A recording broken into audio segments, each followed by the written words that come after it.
Now, I'm all for optimizing pets' health. I'm all for them living the happiest life they possibly can. Clearly, all of the content that I put out is focused on that. But one thing that we need to think about, and we should be thinking about more, is the impact that we're having on our planet, or the impact that our pets are having on our planet.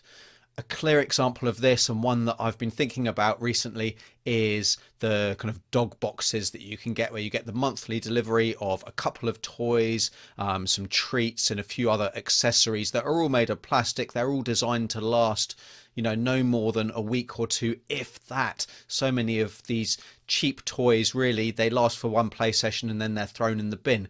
Clearly, that's the manufacturer or the supplier's aim, because they want you to keep buying that monthly box of goodies for your dog.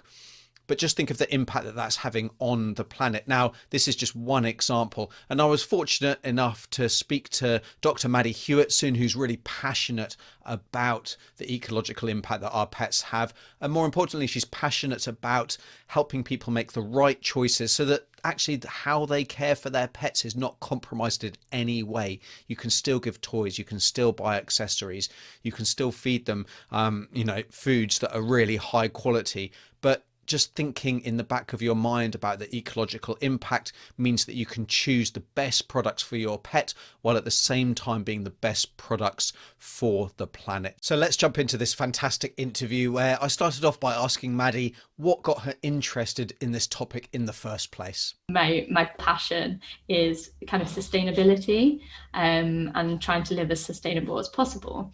And then the more I researched into kind of pet sustainability, the more I was shocked on the huge impact that pets can have on the planet and on the climate crisis. And so then I was like, well, it just makes perfect sense to integrate that into the app's values. So currently we are working with Dr. Pim Martens from Maastricht University, and he also works at Amsterdam University, and we're developing a carbon pawprint calculator so that owners can calculate the ecological impact of their pet on the planet, which is really exciting, and then give ways which they can make changes in their life to kind of reduce that impact. And also with our partners, who are Sea Trees, an amazing organisation, charity, they can also offset that and limit it even further from that point of view. Cool. So what kind of things do do pets have an impact on? Because I guess people don't think, we're becoming an awful lot more climate aware and ecologically and environmentally aware, but I imagine most pet owners, well, the vast majority, don't really consider their pet as a big generator of, carbon-based things or consumables and plastics and things like that. So what kind of impacts do they have on the environment? Yeah, so it's really interesting. So even from kind of the pet accessories, so as with kind of the human clothing industry, you have the pet clothing industry and the pet accessories, and the fast fashion kind of leaks into kind of the pet accessories that you buy too. So it's kind of the manufacturing, so the dyes that we use, as well as in human clothing, some of the dyes can be quite harmful to the environment, especially if they're not disposed of correctly. And then you have kind of the shipping of those clothing items from faraway countries, the disposability of it when they enter landfill, the actual what they're made out of. So polyester is from virgin petrol sources, fossil fuels. So it's the impact that has as well. And bear in mind that in the UK, we have 50 million pets that adds up, especially across the world. And then you have toys made out of virgin plastics, again, entering landfills. And if you have a pet, especially a dog, you know that the indestructible ones are not always indestructible, and you can go through quite a few in your dog's lifetime. So that point of view as well. And then food is something that's really interesting. So in terms of pet food, there's been huge studies, something that Dr. Pym has been working on in his research. There's quite a few different studies out there, but it's like a dog can create up to 10.7 million tons of greenhouse gases through their diet in 1 year, which is kind of the ecological footprint, which is equivalent to that of a person. So it's a huge impact that they can have. And then looking into like you have the main kind of four-stomached animals, methane production, so sheep and cattle. The food that they get, that impact on the planet, and then the actual animals themselves in kind of farming, which is in the spotlight at the moment. And then you have kind of the less carbon emitting and sequestering animal protein sources such as fish and chicken, or poultry in general. And then what's even more interesting is it's way more complicated than just a black and white picture. There's so many different factors that have a play into this, but organic versus free range, even that difference there has a huge impact on the kind of carbon imprint that your pet is producing. And then there's something that's in the spotlight at the moment is antiparasitics and their effect on the planet. So basically leaching out into waterways. If your dog goes swimming after they've had kind of a spot-on product applied, that going into the water streams and affecting the aquatic life in the waterways. So there's so many ways that people can make a positive change to the effect of that their pet is having on the environment. And there's so many brands who are kind of innovating in this space at the moment, creating toys made from leftover chopsticks or chopstick waste. So bamboo is an amazing material. The more I research it, the more I love it. It sequesters up to 50% more carbon. So it's an amazing material, and it grows quickly. It requires less anti kind of pesticides. It doesn't require pesticides as much as some of the other materials require. It's really fast growing, and it's a great byproduct to use in toys and in accessories such as like pet bowls, and in terms of even poo bags, like there's such a small change you can make in your life, compostable versus biodegradable. So I think that sphere is really interesting, and it's cool to kind of see where that's going. Yeah. And I think you could have mentioned how many dogs and cats there are in the UK, and then there's in the US, and it's across the whole world. And you think, well, a poo bag, and I've actually written about this. You think, oh, it's nothing, but actually, you're using one a day. That really adds up, no matter how thin that plastic is. If you're using a plastic-based one, and there are, there's some pretty reasonable alternatives out there. And if everyone makes that change, then the impact can be huge. And with the accessories, it's just the same as us. We're trying to switch that mindset to, going down the pound shop or the dollar store and buying cheap rubbish that lasts for a day, but well, my dog has fun with it, so that's all okay. And really switching to go, well, actually that's a huge waste, and where's that going to go? It's going to end up in landfill. It's going to be producing loads of horrible things. It'll end up in the sea. So there's all that kind of thing. The parasite control, that's a really interesting one, because there has just been the report that's come out. So yeah, did you want to maybe talk a bit more about that? Like, as far as I'm aware, it's like there's a couple of products that are only really found in pet parasite control at the moment, or that's their main use, and they've been found in like every river in the UK. Is that right? Yeah, so it's kind of a controversial topic within the vet sphere at the moment, and one that's got a lot of media attention at the moment, because of the controversy, I guess, because as vets we want to be able to prophylactically treat diseases that can be prevented, especially as easy as something like a spot on, or something that you give to your dog, which stops them transmitting disease to you as a pet owner too.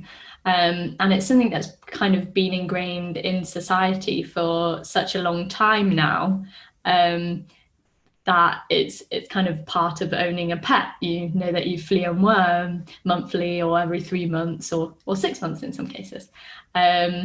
So having this evidence come out, which I think a lot of people had suspected for a while, so having this kind of solid evidence come out that kind of the spot on products are potentially causing more harm than good, I think it's actually, it could lead us into a more responsible direction in terms of, if you look at equine medicine, for example, they are routinely doing fecal egg counts before administering antiparasitic products, to avoid resistance. And we are finding resistance in antiparasitics at the moment in small animals as well. So if it's leading us down that correct route of kind of being more proactive about when and where we're treating, I think that's a really good way to highlight it, and this evidence has kind of helped this move along. I would never encourage a pet owner to completely stop using antiparasitics, because especially in cases like if you have a cat with flea allergic dermatitis, for example, it's very important that you stay up to date with this. But in kind of healthy cases, you can speak to a veterinarian about moving over to potentially doing a fecal egg worm count, but I would always speak to a vet before. Yeah, absolutely. And that's more common practice, like in the States. I think they do like pretty much routine, or my understanding is routine fecal egg counts before. I guess the challenge becomes is not so much with those like intestinal worms, and sure, the fleas with the flea allergic dermatitis is bad for those animals that suffer. It's using, worried about maybe lungworm, where I'm not sure where you are in the UK, but we had a big problem with Angiostrongylus, which is a lungworm that can cause bleeding. There's Lyme disease, which is kind of picking up in prevalence across the world. It's now in every single state in the US. It's spread up into Canada. It's more widespread in the UK. So it's trying to find ways to protect our pets from those kinds of potentially deadly diseases. No, it's really interesting, and I think that this research has kind of sparked a kind of revolution in how we should be treating and thinking about it, because it's very easy to get kind of stuck in a routine of ways of, this is how it's been done before, so this is how we should do it. And there is room for innovation and research into this. So there are certain antiparasitic products that are less harmful than the others. But like you were saying, in terms of the increasing prevalence of lungworm and Lyme's disease, all of that comes with and as a consequence of the changing in climate. And the larger the changing climate, the more likely we are to have diseases become more prevalent in the UK and in areas where they weren't before. And it's hard to kind of, when you think about climate change, you think about floods, you think about people without food, you think about mass migration, but you don't think about it close to home. And people love their pets, there's no doubt about it. They really love their pets. And and it's kind of linking that and making the education and resources available for pet owners, so that the link is easily made that, okay, so this action, it may not feel like it's affecting me right now, but if I continue to buy lots of accessories, lots of toys, lots of food, that will have a huge impact via my pet on the planet, and then that can influence climate change, which is influencing kind of the health of my planet, the health of my pet. And we that was a very simplistic view of it, obviously, but in veterinary medicine at vet school, we're taught about One Health, we're taught about how ingrained human health and animal health are they're so interlinked, they are one. That's why One Health is there. And if we can see that, kind of, if you look at TB, for example, there's so many examples of where you've got interlinking between animal and human health, and climate change will be no different from that. It will not only have a degrading effect on human health, but it will also have a degrading effect on the health of our animals, even absolutely. If it's from preventable diseases. Yeah, and from the One Health point of view, I mean, that wasn't really, when I was coming through, that wasn't really a thing that was discussed. But I mean, you don't need a bigger example than the fact that SARS and COVID both potentially started and spread in wet markets. So that close interaction between people and animals is absolutely huge. It's come to a point. So I was speaking to actually one of the founders of a fantastic brand called Biko, and he started Biko back 12 years ago, and at the time, kind of the brand is kind of focused on sustainable pet care, and at the time when they were going to kind of all the dog events, people were like, well, I love this product, but why does it need to be sustainable? I don't care whether it's ecologically sound. I want a pet bowl. And then he was saying the difference between then and then the change in attitude and views now with Gen Z and millennials coming up, and that's something that they're really prioritizing. The kind of change in attitude has been such a swing. He calls it the Attenborough effect. Like after Blue Planet, there was a surge in kind of environmentalism. And I think that is definitely for the best. And I think it can have such a positive impact on veterinary medicine as well. We are such an innovative profession.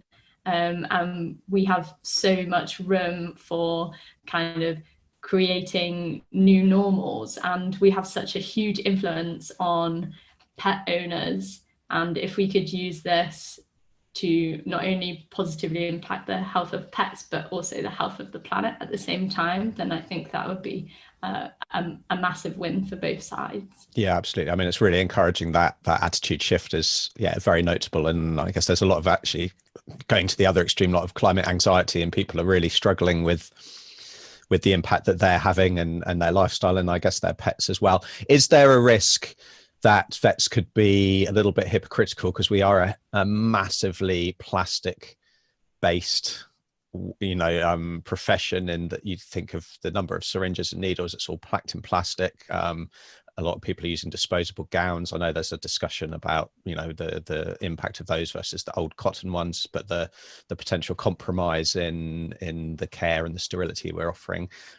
So what kind of things are vets doing to kind of look at their impact and reduce their impact? Yeah, so it's really interesting, because I'll start kind of with your point about climate anxiety, and I think that's something that is not discussed enough within the profession, because we know that we have such a poor mental health as a whole, and it's something that is continuously being worked on by the BVA and RCVS, and they're really prioritizing it at the moment. But climate anxiety can really affect your mental health, especially if you're aware of this and then going into practice. And there are no substitutes currently for some of those virgin plastics that we use, because we want to make sure that we're not compromising the health of the patients that we're seeing, and that can really affect you on an individual basis if this is something that you're concerned about. And so we need to kind of think about the welfare of the mental welfare of our vets alongside that. And I know that veganism is a kind of a controversial topic in some vets, but I think also we know that discrimination is not helpful for anyone in anywhere, and the veterinary profession definitely do not stand for discrimination.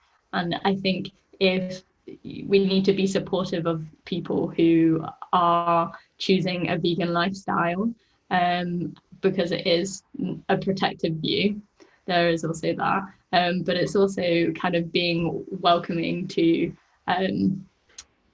shifts in attitudes and behavior, and making sure that we are being kind and understanding to people who we don't need that kind of attitude within the veterinary profession. We've got enough that we are worrying about day to day. Yeah. I think some of those old school thoughts are hopefully kind of dying out, and there's people are embracing all the other things as well, like recycling. I was looking at a practice that was built to be kind of almost energy neutral, just the insulation and all that kind of thing is much better. So all of these little things, I mean, it's like the poo bags, isn't it? It's all these little changes that actually, if everyone starts doing them, it makes a massive difference. So you kind of brought up food as a big impact, and I mean as well, we've got like, from a not so much a carbon point of view, but if it's fish, if your cat likes fish, well, those fish stocks are depleting across the planet and across the oceans.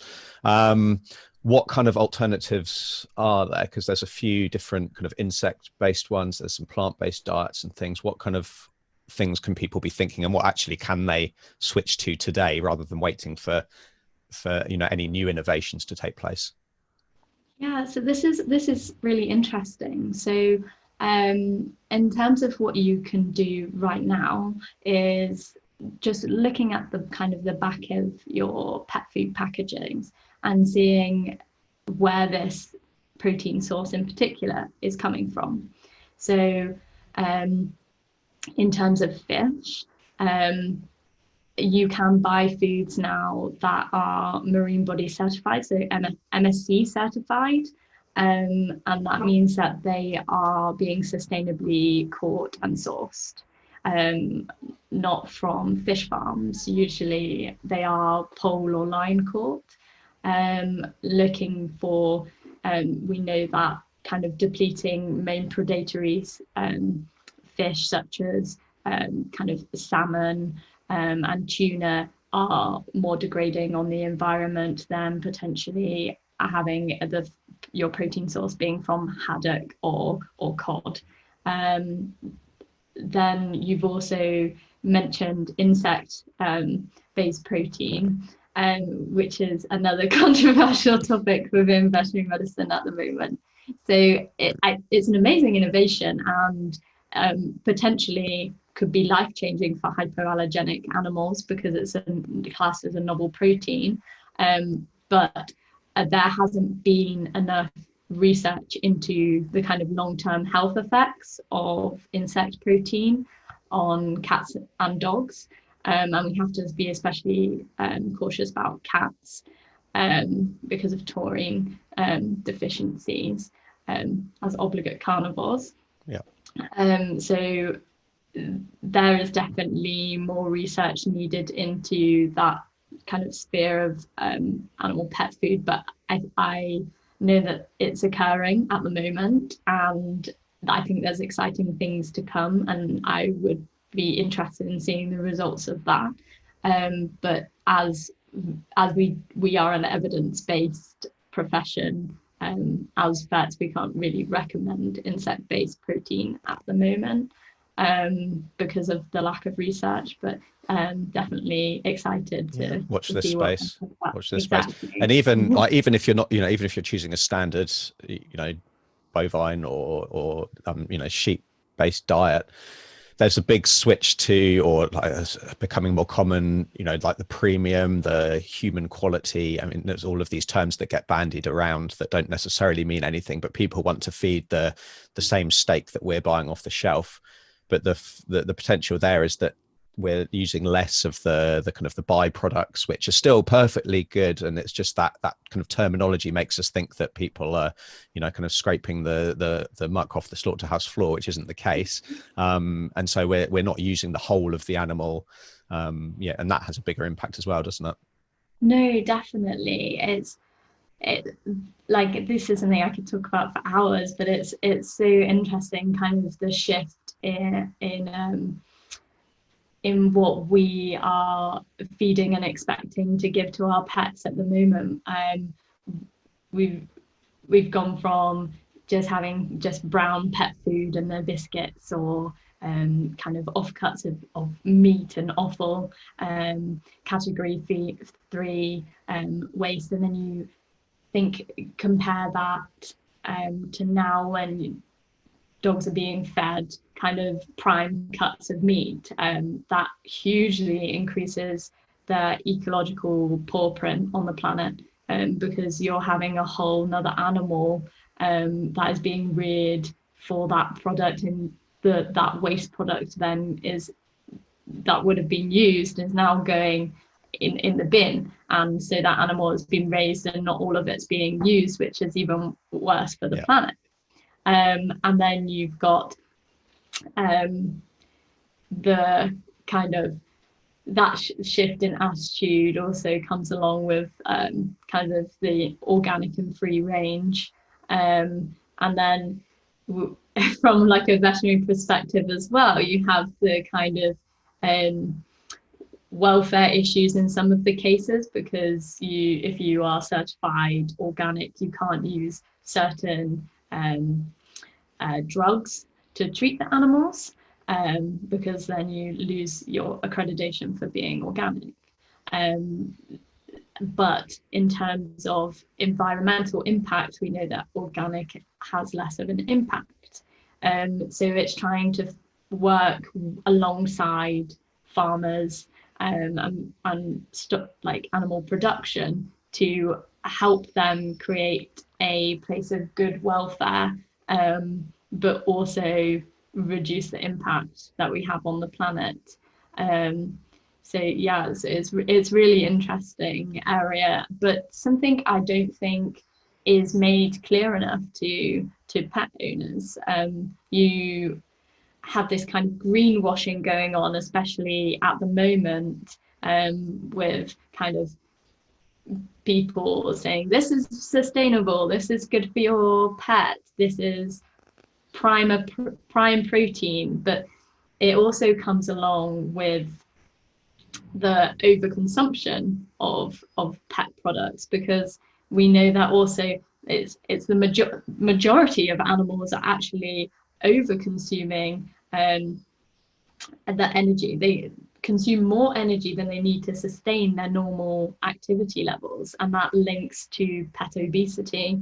Again, like I think, like I said earlier on in this conversation, it's the main disease that we have in the UK and in the US is pet obesity, and it's majorly overlooked because you see these cute fat cats and they look really fluffy and like Garfield, and everybody wants them. But it's funny, like every conversation that I have and every piece of content that I do, there's always a mention of obesity. It's such a, you know, it's such a huge issue, and it has such a massive impact on everything else, really. That kind of increase in consumption, you just made me think, you know, there's all these things like the you know, the monthly dog boxes and things that have got, you know, 3 different toys for your dog and, you know, a couple of snacks and all that kind of thing. And it's just, if you think about it, it's pretty disgusting that, you know, you think that your dog needs all that when, you know, there's homemade options, and really they just want your attention and, you know, a bit of exercise and all that kind of thing. They don't need all of these, you know, fluffy, squeaky ducks and whatever it is that gets destroyed within 2 seconds.